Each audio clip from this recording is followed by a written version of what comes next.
Hi, and welcome to another episode of Swede Rolls. I'm Chris. I'm Toby. And I'm Fredrik.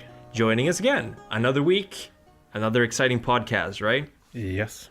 So we were talking after recording the last week's episode of 40k, and we realized we barely touched on anything. And I don't know about you guys, but if I'm listening back to it, I'm probably going to have a hard time following along because this fluff, the story is so rich, so old and deep this well of information goes. I mean, it's a story that's been writing over 20 years. Yeah, almost 30, I think. Yeah. Yeah. Oh, it's a long time. And it's gone through a lot of iterations. But one thing you gotta admire with Games Workshop is they've stuck to their main story. The Horus heresy has been around for a long time. Yeah, it was there from the start. Yeah, and that's where we're gonna start too, because this episode is gonna be about the Imperium of Man of Warhammer 40k. It's a large empire. It's a very large empire. It's 2/3 of the galaxy. Technically, not every planet is populated, but we're talking so many people that it is impossible to keep track of how many are born and how many die. You cannot do it. And there are entire planets devoted to just calculating shit. Administrative planets. So they're just large computers. Yeah, just filled with people. Large computer planets filled with people. There is a short story called 15 Hours, which is about some Imperial Guardsmen finished training. So they're going to get shipped off to who knows where, probably not something bad, but one adept on one of these planets enters one number wrong, and they get thrown into a planet that's been at war for at least 50 years with orcs. Everyone, okay, I'm not going to spoil the story, but just one little number of difference puts them at the other ass end of the galaxy where they get fucked. I've actually read that book. It's good, right? It is actually It's good. It's a very good short story, 15 hours. But essentially, that's one of the biggest problems the Imperium of Man has. It is so big that managing it is next to impossible. The God Emperor could. Yeah, he could, probably. But the God Emperor, he's not doing much these days. No. And well, it should be noted that some planets are kind of lost. They still follow the Imperial Creed, but the Imperium doesn't know they exist. Exactly. There are so many planets around that there's countless cultures, countless of different ways that they worship the God Emperor. There are some planets that never even got visited by the Imperium when it was at its peak. It's just huge. And you have, there's so much lore around that. You have entire armies based on different planets. And it's just incomprehensibly big, right? So where does it all start? Does it start with Horus? It kind of does. Should we go back a bit further to the first colonization? Yeah, exactly. I think they started around the year 5000, right? That's when they first started going out. Not quite sure about the year, but the first wave of colonists were huge, slowed and light ships where everyone was in cryosleep. And then this they discovered a long time ago. Yeah, so they sent people out and expected them to find something the next 1,000 never come years. back, one-way trips.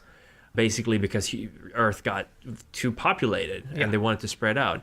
And you said they had slower than light transportations. Yes. How did they discover faster than light transportations? Well, it was through the warp and the fluff is incredibly inconsistent here. Yeah. Oh yeah, definitely. So the warp is essentially emotion, right? It's like a separate plane of existence where emotion is the thing in control, not the laws of physics. But if you want to imagine how warp travel works, imagine a wormhole that you go through, but it's a bit extended, so you just don't appear on the other side instantly. No, it takes a while. And there's stuff in there that wants to eat your soul. If you've seen the movie Event Horizon, that's basically what happens when a spaceship without protection goes through the warp. The spaceship kind of becomes its own thing. There's a lot of machinery that gets like skin tissues and other things when it goes through the warp. Yeah, but which is very weird. Places in the warp that are safe to travel even without protection. Yeah. You can just skim the surface. Yeah, and that's what Tau do, though. They kind of bounce on the surface, I read. That's newer fluff then, because originally they were just going much faster than light or slower than light, depending on the fluff. Again, inconsistent. Get it together, Games Workshop. But yeah, warp travel is the only thing protecting you from absolute demonic possession and brutal, terrible torture and murder is something called the Geller field, which is a field of rationality protecting your ship, basically. Yeah. So you pray that the Geller field doesn't get fucked up when you're in the warp, because you can be in there for a couple of months. Yeah. That sounds horrible. Yeah. And the thing is, because the warp doesn't work according to our own laws of physics, you can show up before you left. Or you can show up hundreds of years after you left. But you shouldn't take the fluff at face value here, because if it worked like they describe it, then nothing would work. Of course not. It's a rule of cool. And that's the number one rule of 40k. That's why you have pauldrons bigger than your head. You couldn't move in that shit, but it looks cool. But what happened is we started colonizing space, and we were slowly becoming this... We were approaching... what's the word for it? When we get like such a technological level that we're essentially immortal. AI, everything like that. I don't know the name. Basically, we were getting fairly close to being completely impossible to get rid of. And then the Men of Iron happened. And the fluff is kind of not sure about what that is. It could be that we discovered Necrons and we copied them. We mentioned Necrons in the previous episode. And copying Necrons would be essentially a very bad idea. Or we just developed AI that decided that they don't need us anymore. Essentially, it was a huge war. Huge war. And we got almost completely wiped out. And there was a warp storm that completely cut off connection between planets. So that was some kind of chaos bullshit going on. We had a dark age. Not the dark age of technology, because that was before. Yeah. Age of Strife. That's the word for it. Yeah. Where mankind was basically left to live on its own. And we had to make do with what we had. And the whole Imperium of Man just crashed. Just fucked. Earth completely fucked. It became basically Mad Max. I think it's actually exactly what it became. Mad Max. Gasoline. Yeah. And then several thousands of years later, the Emperor decided that let's build a new empire. The Emperor, by the way, Fredrik, do you know how he came about? No, I don't know that. It's, again, newer fluff is speaking against this, but the idea is that he was a shit ton of witches and psychics and basically everyone with any kind of psychokinetic ability. They all went together and committed mass suicide and got reborn into the Emperor. Like all of that shit gathered into one. This is old fluff. There's probably someone listening there who right now who's staring at his beard, going crazy that how can he say this? This is not true. But it was true for a while. Now I'm not even sure what his story is. But he is essentially the most powerful psyker, which is what they call the psychic in this setting, that has ever existed amongst humans. I think even amongst anything. It sounds possible, but there's probably some... Eldred is a strong contester, one of the Eldars, but definitely the strongest psycho-human ever existed. He took over Earth and took over the moon. He created his own armies. He tried to take over Mars. Didn't succeed, so they kind of made a deal there. Because he would have succeeded, but he would have probably fucked over Mars. Because Mars at this point was at its peak. Their technology was amazing. They were really, really, really well off. They've recovered so much from the Age of Strife, right? So they were actually doing okay. So they could chuck out power armor. Yeah. He had his legions. He went out. He started conquering shit. This was a great crusade. Things went good for a while. The Emperor had created Primarchs. We mentioned them previously in the episode. The Primarchs are the fathers of the different Space Marine legions. They are all very different. They got separated out on different worlds. I guess I should have mentioned that. The Emperor created these super kids to rule his armies, but they got separated by chaos for some real weird reason. Or he intentionally scattered them so that they could grow. That's true. That's true. That's a good theory. Because then they would have adapted to different kinds of worlds, and some of them were very good at fighting in poison atmospheres, and some of them were very good at using motorcycles. And some of them had amazing hair, others were bald. Essentially the whole gamut of it. And, he found them slowly, and they each took one of the legions and made it their own. Several of them were renamed. And the greatest and most amazing of these sons was Horus Lupercal, who became the leader of the Luna Wolves, the 16th Legion, I think they were. And he later renamed them Sons of Horus. Because The Emperor was fighting with them this entire time, right? But at one point, they defeated the Orc Empire of Olimar. And that was the last great battle of the Imperium. That was the last huge stopgap from taking over the galaxy. The Elders, no threat at that time at all. The Orcs, this Orc Empire was the biggest threat. And they crushed it finally.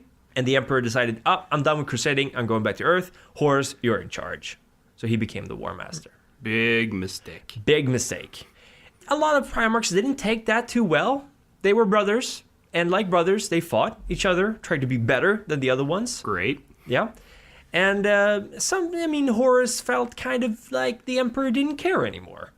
But the Emperor, he was actually going to do the next step of the human empire thing. And you guys know what that was? No. He was building a webway. A webway?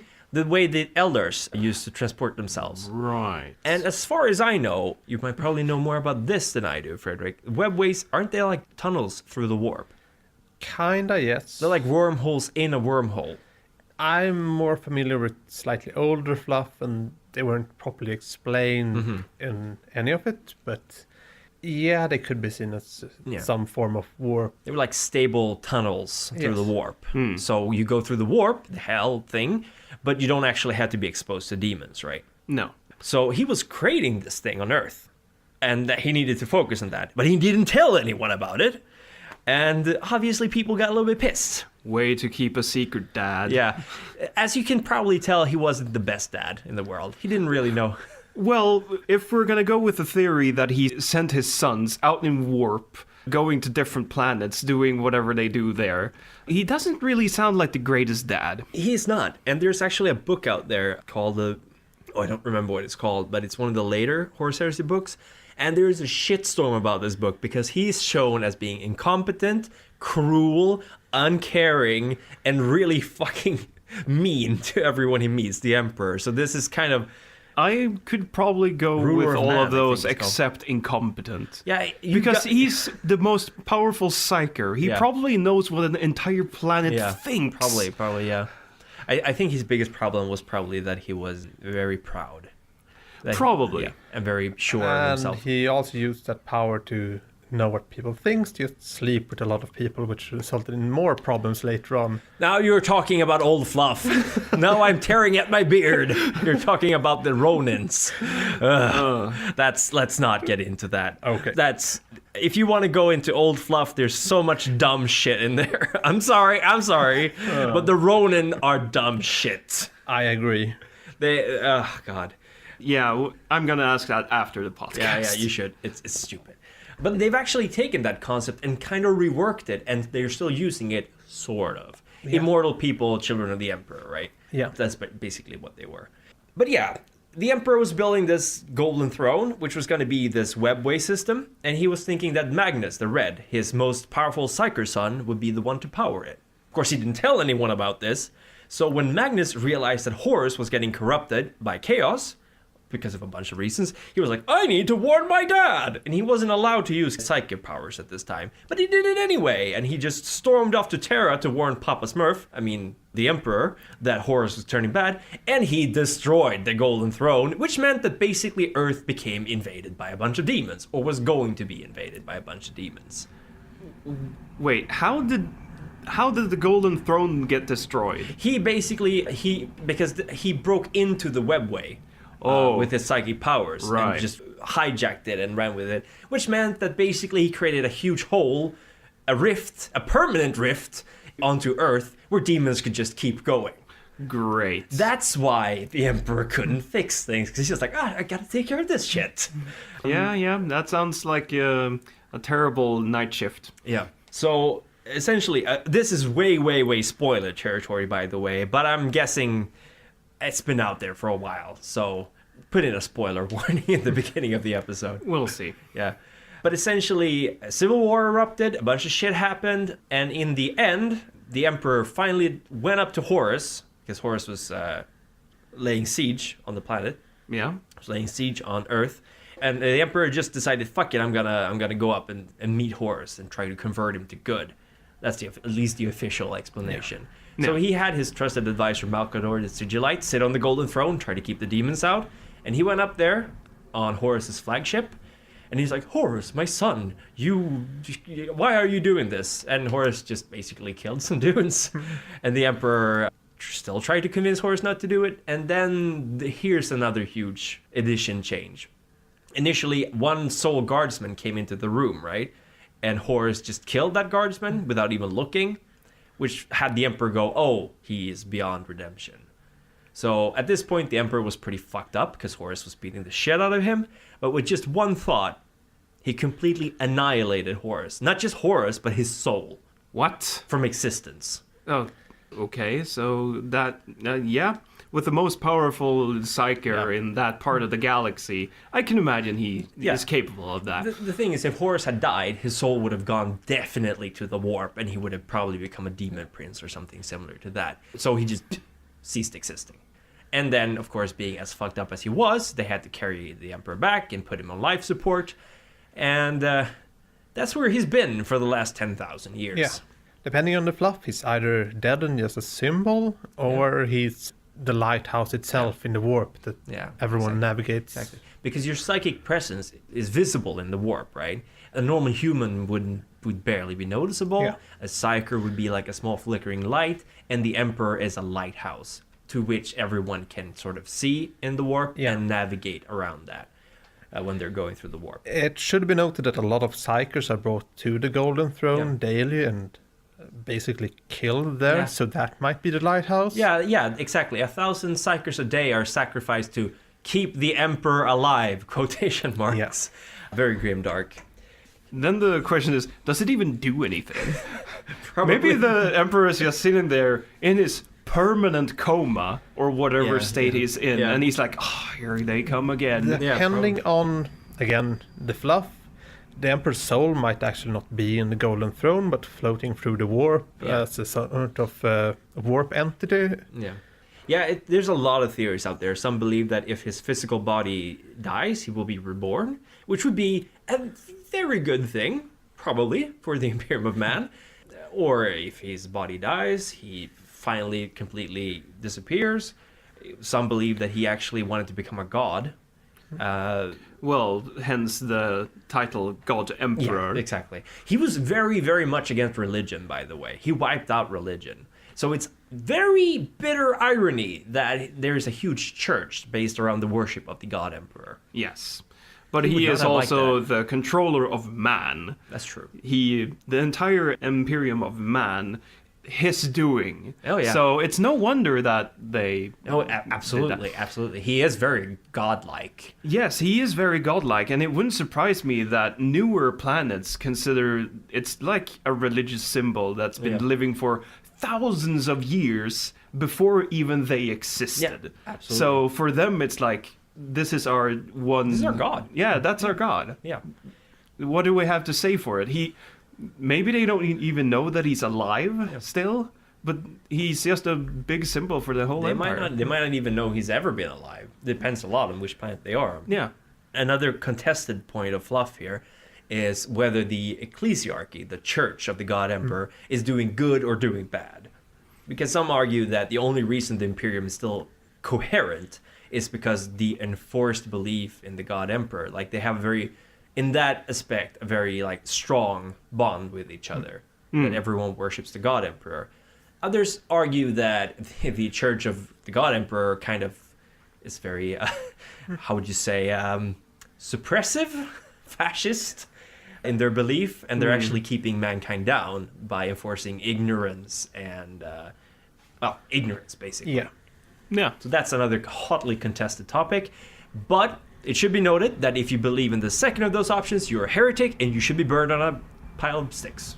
Which brings up the Inquisition. Oh, the Inquisition. The Inquisition. Talking about doing more bad than good. They are probably the most horrible beings in the human empire. But considering the things that might show up if the Inquisition doesn't... It's a necessary evil, is that what you're saying? Potentially, at least sometimes. Imagine you just found the Necronomicon at your local bookshop. Like, not the real Necronomicon, I mean the book that's been sold. And you sit down with your friends and you read it, and suddenly someone kicks in the door and shoots you in the head and burns your corpse. That's the Inquisition. They can do whatever they want. They have ultimate rule, basically. Yeah, they can do exactly whatever they want to. They are technically allowed to destroy a planet. It wouldn't surprise me if they have. They have. They have. They Yeah. have. Yeah. But the power in the Empire is not absolute. They cannot order Space Marines. Space Marines are supposed to follow them, but they can't give orders to Space Marines. It's very hard to make a Space Marine do what you want. Yeah. They are supposed to be also... there's a lot of conflicting rules regarding that. But the Inquisition is divided into three major groups. There's a bunch of different groups. One is Ordo Hereticus, that deals with heretics, basically. Yeah. Then there's Ordo Malleus, who deal with psychers and witches. Chaos. And chaos worship. Oh, it's chaos worship. Yeah. Okay. How is that different from heretics? Heretics might not believe in the... rebels. Exactly. Rebels and unbelievers and other such people. They aren't chaos corrupted, but they don't follow the Imperial Creed. Yeah, they don't follow the dogma of the Imperium, Yeah. And then you have Ordo Xenos, who basically deals with aliens. And each of these three have their own armies, sort of. The Ordo Xenos have Death Watch, which we mentioned in the previous podcast. Yo. That you guys have probably played by now. Yeah. Swede rolls every second Saturday, 1 hour, role-playing. Go listen to it. And then you have Ordo Malleus. They have the... Grey Knights. The Grey Knights, which are basically Toby's favorite Space Marine chapter. Yeah, basically, because they're just a bunch of psychers. Yeah, they're psychopathic psychers. Yes! Demon-fighting Space Marines in mega armor, basically. Yep. And then you have Ordo Hereticus that have the Sisters of Battle, I think. Yeah, exactly. They're essentially badass warrior women, warrior nuns, Yeah. in power armor and bolters. Not Space Marine power armor and bolters, but fairly close. Yeah, they're not genetically engineered humans, Just but they're still badasses. highly trained and... Make plastic Sisters of Battle, Games Workshop. Haven't they done that? No! Not yet? No! Oh, It's like the coolest army they have. It is actually really cool. Yeah. But nope, not gonna make plastic women. Yeah, let's not get into that part of Games Workshop. Anyway. It's probably because it's not a very popular army. No, it's not, unfortunately. So- They have a lot of flamers in that army. I Yeah. like that. Lots of fire. Cleansing fire. But They have lots of fire. Lots and lots of fire. And the AdMech, or Adeptus Mechanicus, or Tech Priests, or whatever you wish to call them, one thing that happened to them was there was actually the majority of Mars at that time actually sided with Horus. They became the Dark Mechanicus, and they kind of infused chaos into everything. So that's the major reason why so little technological advance has been made, because you never know what's going to be in that machine that you just turned on. You have no idea, because everything got completely fucked up. Imagine the Library of Alexandria, and it burned down. Yeah. So you got all the books you can get, and then you put them in a new library, and someone burned it down. So now you're walking around, you go, oh, here's a page. Here's another page. Oh, I guess they're not from the same book. Okay, let's go look if there's more pages. That's essentially the state of technology in the Imperium of Man. That sounds really, really bad. It's bad. Tech priests who are very unhappy with this and try to invent new technology, but they're kind Suppressed. they're kind of heretics, Yeah, so they're not it's allowed. very heretical to make new technology. Mostly because it's a political thing, I think, mostly, yeah. You want to have control over what's available. But this is used a lot by Games Workshop to say, oh, they discovered a new standard template construct. That's why we have this new tank for sale. So standard template constructs are basically machines that are supposed to teach colonizers how to build anything out of anything. And there are not a single standard template construct around that is perfect or even all-encompassing. There's just like specialized STCs all over the place. But basically, the tanks that are being used right now by the Space Marines, for example, they're actually tractors. Sort of. Contested fluff. They're all-terrain vehicles. They're not intended for heavy-duty combat. You wouldn't need an all-terrain vehicle that can take a main battle tank's direct. If you're so technologically advanced that you can essentially live forever, of course you need an all-terrain vehicle that can take a ballistic missile on the side. Not for everything, and sometimes they get too big because there's too much armor. It would be contested fluff. Let's just contested fluff. But yeah, that's pretty much almost all of the Imperium of Man. Yeah. But I have a question actually about one of the Inquisitions, about the ones that chase Psykers. Mm-hmm. Malleus, right? Yeah, Malleus. What do they do with the Psykers? Isn't it that they capture them and convert them into the rightful path, or are they just executed? Essentially, you have the black ships of the Inquisition who travel around space and pick up Psykers. That's their job. And I think they have the Sisters of Silence for that, if they're still around. I'm not entirely sure about the fluff there. But Sisters of Silence are people who can negate psychic powers by their mere presence. So what they do is they pick up Psykers that are not fucked up, not corrupted by chaos or too dangerous. And either if they're strong enough, they get trained to become Imperial sanctioned Psykers. If they're not, they will be sacrificed to the God Emperor. And there's different kinds of Psykers.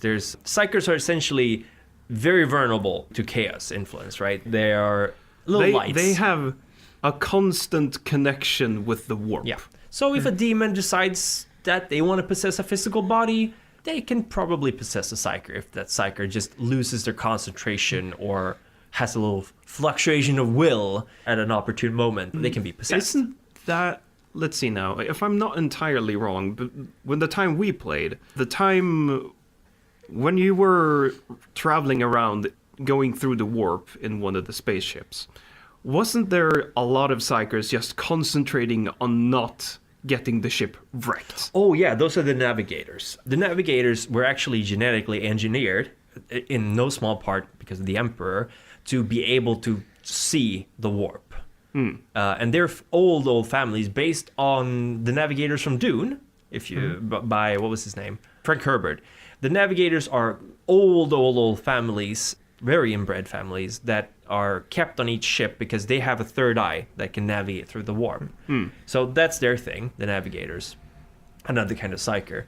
And then you have the astropaths, who are essentially telepathic Psykers. Oh, aren't they the communication? Yeah, they're in charge of communication because you have Vox, which is essentially radio, but planets are pretty far between, and psychic powers are actually quite capable of going through the warp to communicate with each other. So astropaths are essential to keeping information in the Imperium. And if there weren't any, the Imperium would be more fucked up than it already is. Definitely. If you lived in one end of the galaxy and the other end got completely consumed by chaos or whatever, you wouldn't know about it. No. Not in a million years. But you probably wouldn't know about it anyway, but there's a higher chance that you would hear about it. Yeah. The important people would be able to find out about it. Yeah, exactly. The important people, the money-keeping people. Yeah, the generals and what have you. We mentioned briefly the Imperial Guard, who are raised in regiments from different planets. And all these regiments, they have their own traditions, their own uniforms, stuff like that. Each planet is basically a barracks. Yeah. Where you just spit out new soldiers. Yeah. And that's basically what the planet is for. Yeah. You have food planets, you have prison planets, stuff like that. So. Yeah, most planets are expected to have their own planetary defense force and then contribute a certain number of soldiers depending on their size. So that's essentially the Imperium of Man. We haven't touched too much about Space Marines this episode, so I guess we can talk a little bit more about them. Yeah, but that's probably best if we go in depth with that in a future. Yeah, in a different episode. Yeah. Because it's large. Yeah. There are many. There's a lot of There's stuff a lot of different things they do. Yeah. What else is there to say about the Imperium? I guess it's not as grimdark as the games make them out to be. But are you entirely sure? Because there's probably planets of man just getting wiped out. Oh, there's grimdark, all right. Yeah. I'm just saying that, for example, if you read the Eisenhorn trilogy by Dan Abnett, who is considered top tier, if not the best author the Black Library has right now. If Eisenhorn is about an Inquisitor named Eisenhorn, and he actually visits some resort planets, and you see a side of the Imperium where there's not war. And and it's kind of good. There's also the Shira Calpurnia. It's about an Adeptus Astarte. No, not Adeptus. No, not Custodes. Arbitus. They're basically Judge Dredd. We didn't mention them, but there's like interplanetary police force called the Adeptus Arbitus, who are Judge Dredds, essentially.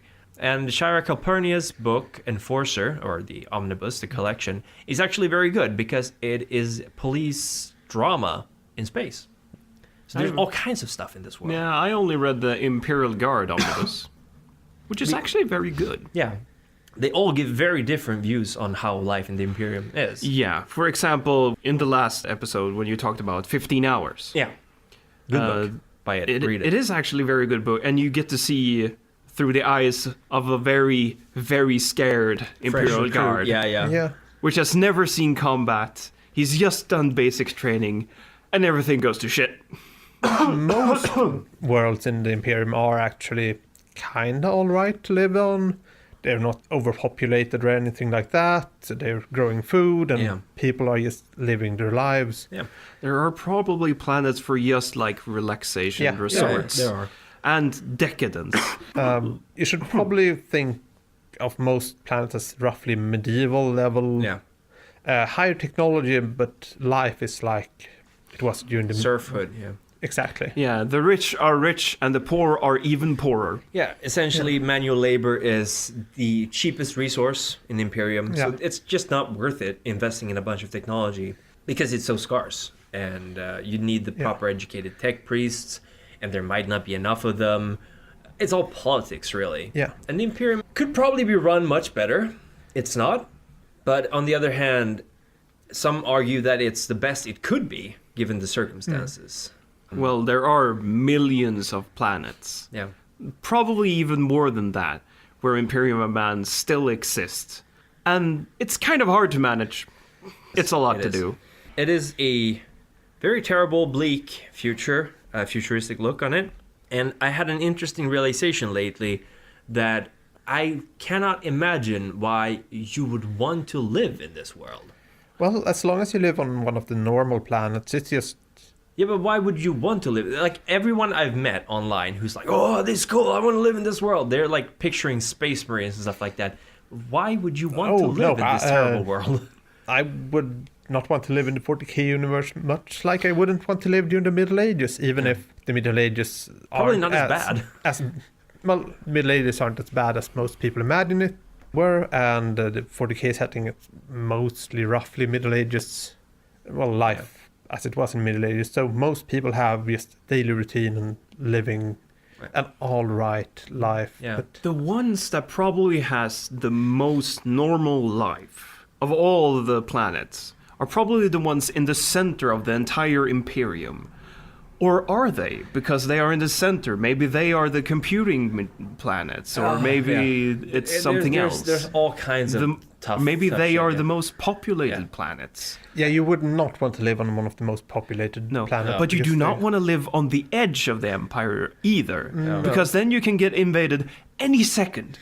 It doesn't matter, because there are as many planets of man almost that they have conquered and colonized. There are probably equally as many that have aliens and dangerous things on them. And the worst part is you have enemies at the gate and you have enemies inside, because you have cults worshipping chaos, you have corruption, you have all these political viewpoints. The Inquisition itself is extremely split on, for example, how they look at the Emperor.